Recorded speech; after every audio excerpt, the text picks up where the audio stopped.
Hi வணக்கம். நம்ம இன்னைக்கு ஃபிஷ் கறி எப்படி செய்யறதுன்னு பார்க்கலாம் ஈஸியான முறையில்.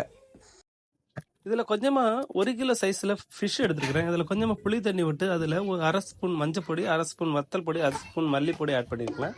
மசாலா அரைக்கிறதுக்கு அரைமுறி தேங்காயில் கொஞ்சமாக சின்ன உள்ளி, கொஞ்சம் வெந்தயம், கொஞ்சம் ஜீரகம், அது கூடவே 1½ டீஸ்பூன் வத்தல் பொடி. காஷ்மீரி சில்லியாக நான் யூஸ் பண்ணுறது, அதனால் இது ஃபிஷ் கறி கொஞ்சம் ரெட் கலரில் வரும். ஸோ இது கலரும் நல்லாயிருக்கும், காரமும் குறைவாக இருக்கும். இதில் 1/2 டீஸ்பூன் மஞ்சள் பொடி கூட ஆட் பண்ணிக்கலாம். வத்தல் பொடி சேர்த்து அதே அளவுக்கு மல்லிப்பொடியும் 1½ ஸ்பூன் ஆட் பண்ணிக்கலாம். இது எல்லாம் சேர்த்து நல்லா மை போல் மிக்சியில் அரைச்சி எடுத்துக்கலாம்.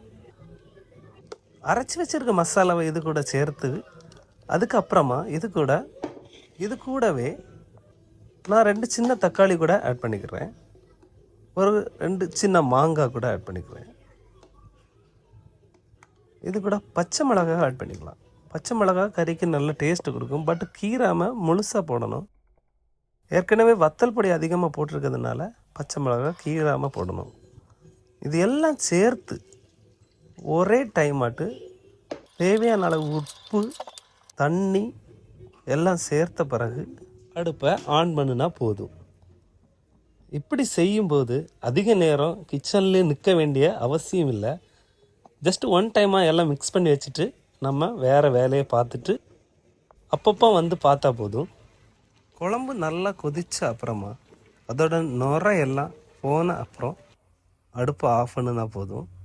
பார்த்தாலே தெரியும் அதோட கலரெல்லாம் வித்தியாசமாக ஒரு நல்ல அழகான மீன் குழம்பு உங்களுக்கு ரெடியாகி வர்றது. இந்த மெத்தடில் நீங்களும் வீட்டில் செய்து பாருங்கள் நேயர்களே. ஈஸியான முறையில் செய்யலாம். செய்து பார்த்துட்டு எப்படி வருதுன்னு என்னோடய சேனலுக்கு கமெண்ட் பண்ணுங்கள். என்னோடய சேனலை சப்ஸ்கிரைப் பண்ணுங்கள். சிம்பிள் மெத்தட் ஆஃப் குக்கிங்க்கு என்னோடய சேனலை சப்ஸ்கிரைப் பண்ணுங்கள்.